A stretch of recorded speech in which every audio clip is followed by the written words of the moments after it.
Good morning students. आज अपना video में આપણે ધોરણ 8 એની અંદર યુનિટ 2 માં એક્સરસાઇઝ જોઈ ગયા હતા। લેસન નંબર 2 એમાં 1 થી 4 ક્વેશ્ચન જોયા હતા। હવે આપણે જોઈએ એની અંદર ક્વેશ્ચન નંબર 5। હવે જોઈએ આપણે ક્વેશ્ચન નંબર 5 શું છે એમાં fill in the blanks using the words given in the bracket। કૌંસમાં આપેલા શબ્દનો ઉપયોગ કરી અને ખાલી જગ્યા આપણે પૂરવાની છે। શું છે પહેલા કૌંસના શબ્દો જોઈ લઈએ। બેટ BAT બેટ એટલે ચામાચીડિયું, પીકોક એટલે મોર, BEE એટલે મધમાખી, LION લાયન એટલે સિંહ, OWL આઉલ એટલે ઘુવડ, LAMB લેમ્બ એટલે ગેટુ, WOLF વુલ્ફ એટલે વરુ, BIRD બર્ડ એટલે પક્ષી। ઓકે, હવે શું છે અહીંયા આપણે આપ્યું છે એઝ હંગ્રી એઝ, બધામાં એઝ વાળા છે એટલે કે પોઝિટિવ ડિગ્રી આપણને અહીંયા એક ગુણ દર્શાવ્યો છે। ઓકે, એક વિશેષણ આપ્યું છે, એ વિશેષતા કયા પ્રાણી સાથે કે કયા પક્ષી સાથે મેળ ખાય છે એ આપણે અહીંયા લખવાનું છે।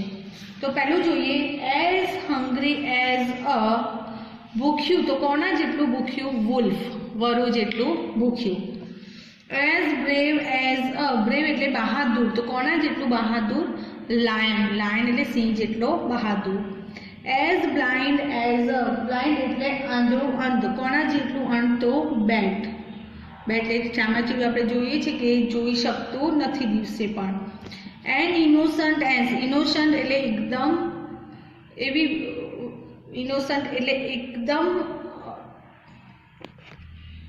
એનો અર્થ થશે ઇનોસન્ટ એટલે એકદમ જેને કંઈ બહુ છળ કપટ ના હોય એવું ઇનોસન્ટ। જેમ કે આપણે બાળકો હોય છે તો એકદમ ઇનોસન્ટ છે, જેની અંદર કોઈ કપટ કે એવું રીત હોતી નથી, તો એને ઇનોસન્ટનો ગુણ કહેવામાં આવે છે। તો as innocent as a lamb, ગીટાનું બચ્ચું। એઝ વાઇઝ એટલે હોશિયાર, આઉલ, આઉલ એટલે ઘુવડ। As busy as a busy કોના જેવું છે? મધમાખી જેવું, તો bee. As free as a bird, પક્ષી જેવું મુક્ત, ફ્રીનો અર્થ અહીંયા થશે મુક્ત। As proud as a peacock, as proud as a peacock. હવે જોઈએ ક્વેશ્ચન નંબર 6 આપણે શું છે? તો ક્વેશ્ચન 6 છે સ્ટડી ધ ગ્રાફ। અહીંયા આપણને ગ્રાફ આપ્યો છે અને અભ્યાસ કરવાનો છે। Showing the level of pollution, ગ્રાફમાં શું આપ્યું છે? પોલ્યુશન એટલે કે પ્રદૂષણનું પ્રમાણ આપ્યું છે, અલગ અલગ શહેરોના નામ આપશે। In city of Gujarat and answer the question. તો આપણને અહીંયા ગ્રાફમાં અલગ અલગ શહેરોનું પ્રદૂષણનું પ્રમાણ આપ્યું છે કે અહીંયા 10%, 20%, 30, 40, 50, 60, 90 સુધી છે। નીચે સિટી છે અમદાવાદ, સુરત, વડોદરા, ભાવનગર એન્ડ રાજકોટ। એમાં જોઈએ તો સૌથી વધુ પોલ્યુશન ક્યાં છે? અમદાવાદમાં, ત્યારબાદ રાજકોટ, ત્યારબાદ સુરત, પછી ભાવનગર અને લાસ્ટ વડોદરા। સૌથી વધારે ક્યાં છે? તો અમદાવાદમાં, સૌથી ઓછું ક્યાં છે? વડોદરામાં। હવે એની પરથી પ્રશ્નોના જવાબ લખવાના છે, એ જોઈએ કે Surat is the most polluted of all cities, true or false? Surat of all એટલે બધામાં સૌથી વધારે પોલ્યુટેડ સિટી, પ્રદૂષિત સિટી છે, તો ફોલ્સ, કેમ કે સૌથી પ્રદૂષિત સિટી કઈ છે? અમદાવાદ। એના પછી છે which city is more polluted than Rajkot? More એટલે વધારે પ્રદૂષિત, રાજકોટ કરતાં વધારે પ્રદૂષિત શું છે? તો આ લાઈન દોરી એટલે જે એની નીચે આવે એ બધા ઓછા પ્રદૂષિત છે અને આ લાઈનની ઉપર હોય બધા વધારે પ્રદૂષિત। તો વધારે કયું છે?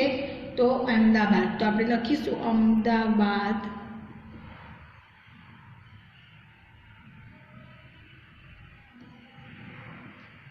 is more polluted than Rajkot. Ahmedabad is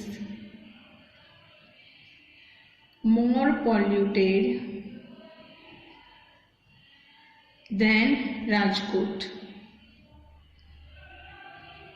Okay, એના પછી નેક્સ્ટ છે Vadodara is the list polluted city. Vadodara સૌથી ઓછું પોલ્યુશન ધરાવતી સિટી છે, ટ્રુ કે ફોલ્સ? તો આપણે જોઈશું વડોદરા તો સૌથી ઓછું પોલ્યુશન છે, તો યસ, તો સેન્ટેન્સ થશે ટ્રુ। ઓકે, એના પછી જોઈએ તો છે ભાવનગર ઇઝ બ્લેન્ક છે મોર પોલ્યુટેડ કે લેસ પોલ્યુટેડ. મોર એટલે વધારે પ્રદૂષિત, લેસ એટલે ઓછું પ્રદૂષિત. દેન રાજકોટ. તો કેવું છે ભાવનગર અને આ રાજકોટ કેવું છે ઓછું છે પ્રદૂષણ એટલે લખીશું લેસ પોલ્યુટેડ. ખાલી જગ્યામાં આપણે લખીશું લેસ પોલ્યુટેડ. નેક્સ્ટ છે which is the most polluted city of Gujarat. સૌથી વધારે પ્રદૂષિત કઈ છે તો અહીં 80 આપી છે અમદાવાદ. તો લખીશું અમદાવાદ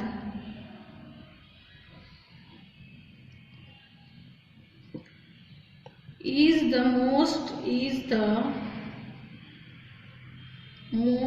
polluted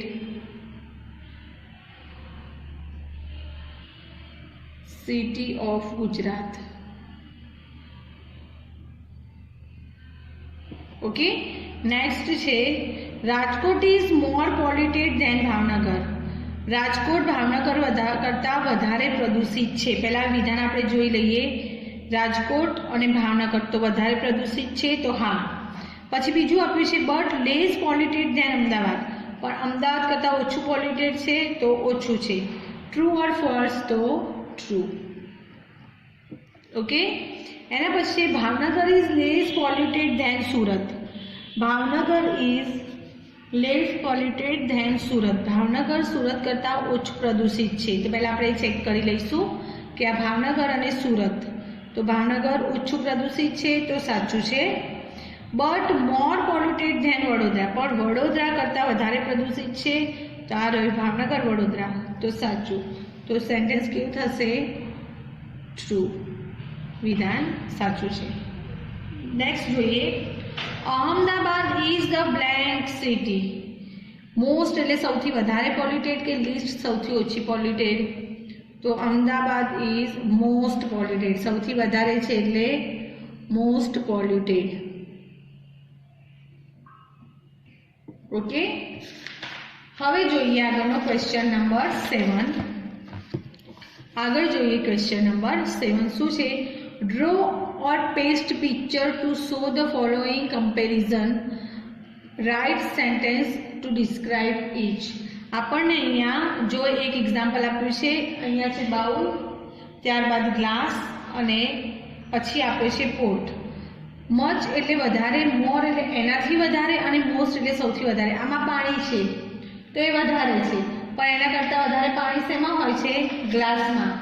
અને એના કરતાં પણ વધારે પાણી શેમાં હોય છે તો પોટમાં.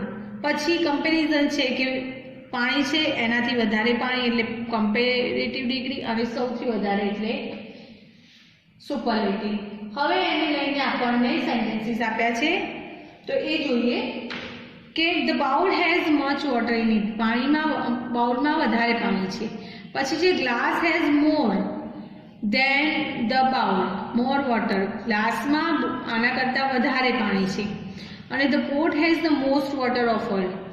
પોટમાં આ બધા કરતાં વધારે પાણી છે. તો એવી રીતે આપણને બોક્સ આપ્યા છે અહીંયા. એમાં આપણે તમારે શું કરવાના છે અથવા ચિત્ર દોરવાના છે અથવા એને પેસ્ટ એટલે ચોંટાડવાના છે. તમે અહીંયા ચિત્ર દોરી શકો. મેં નામ લખ્યા છે એની જગ્યાએ તમારે એ વસ્તુનું ચિત્ર દોરવાનું અથવા તો એનું ચિત્ર લગાવવાનું. દાખલા કે સ્ટીક એટલે લાકડી, અથવા તમે અહીંયા લાકડી દોરશો અથવા તો પછી એનું ચિત્ર લગાવશો. તો મેં લખ્યું છે સ્ટીક.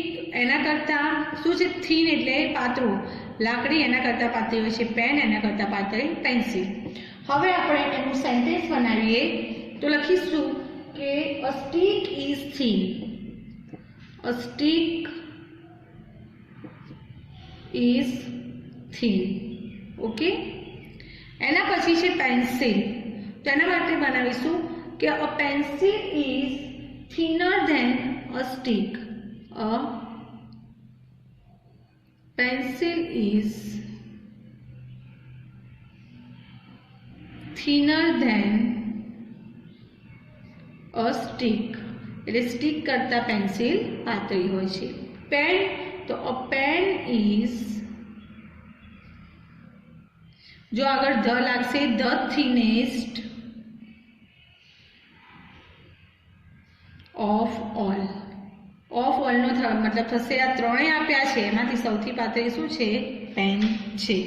तमारे चित्र ए प्रमाणे दौरवानुं रहेशे। ओके, कि जेमां स्टीक लाकड़ी जाडी छे एना करता पातळी पेन्सिल बताववानुं, एना करता पातळी पेन दर्शाववानी। ओके, तमे बीजा एक्जाम्पल पण तमारे दौरवा होय तो दौरी शको, पण पछी वाक्य पण ए प्रमाणे बनशे। नेक्स्ट जोईए, ब्यूटीफुल एटले सुंदर, मोर ब्यूटीफुल एटले वधारे सुंदर ने मोस्ट ब्यूटीफुल एटले सौथी सुंदर। तो मैं लख्युं छे स्पेरो एटले चकली, स्वान एटले हंस अने पीकॉक एटले मोर।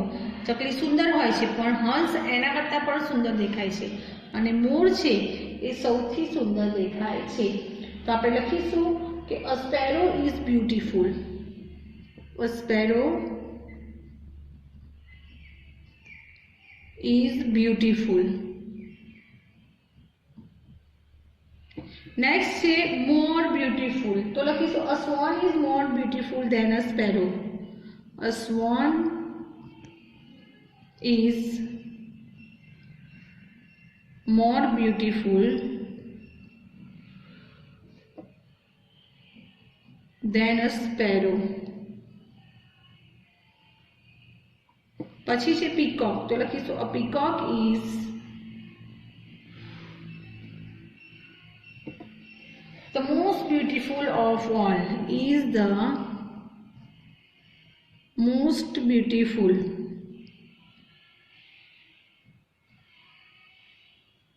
of all, बधामां सौथी सुंदर छे। ओके, त्यारबाद आपणे छे बिग, बिगर, बिगेस्ट एटले मोटुं। तो डॉग, एनाथी मोटो हॉर्स अने सौथी मोटो एलिफंट। एना उपरथी आपणे हवे सेंटेन्स बनावीए। पहेलुं लख्युं छे आपणे डॉग, तो आपणे लखीशुं a dog is big. A dog is big. Next say horse. So a horse is bigger than a dog. A horse is bigger than a dog. Okay. Next say elephant. तो सौथी मोटू, तो an elephant is the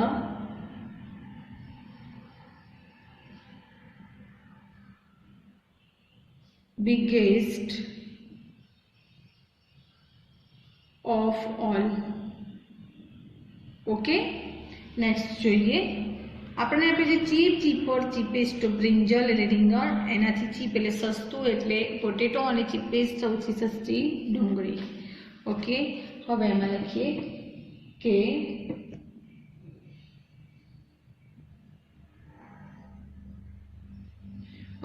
brinjal is cheap.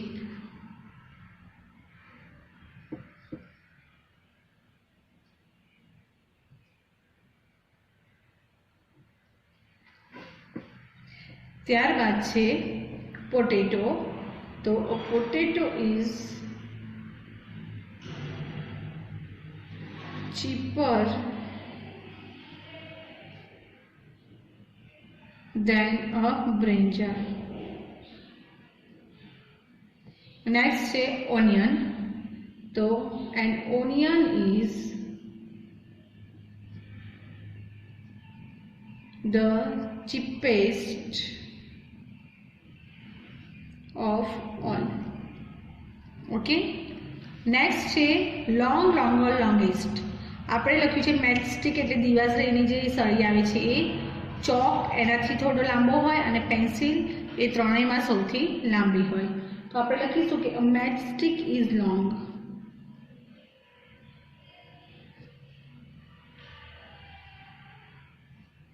Matchstick is long. ત્યારબાદ છે chalk। તો a chalk is longer than a matchstick. A chalk is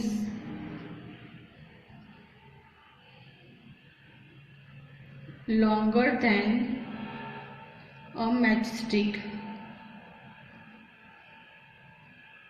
And a pencil is the longest. A pencil is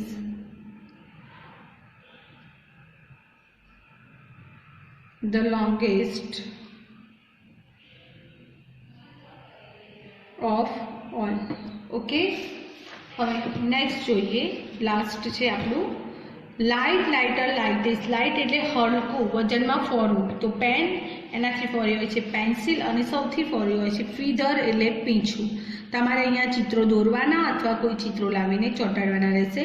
તો લખીશું કે a pen is light. Pen is light. Pencil એનાથી, પેનથી હળવી હોય છે. તો pencil is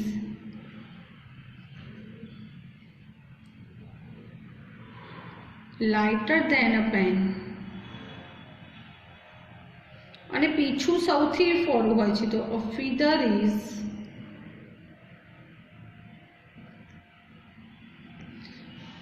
the lightest of all. બધામાં સૌથી ફોરું હોય છે. ઓકે, તો આ હતો આપણો યુનિટ 2. એની છેલ્લી એક્સરસાઇઝ આપણે કમ્પ્લીટ કરીએ, અને આની સાથે આપણે યુનિટ 2 ચોપડીમાં અને સ્વાધ્યાય પોથીમાં બંનેમાં કમ્પ્લીટ થાય છે. નેક્સ્ટ વિડીયોમાં આપણે નવા લેસનમાં સાથે મળીશું. Okay, thank you students.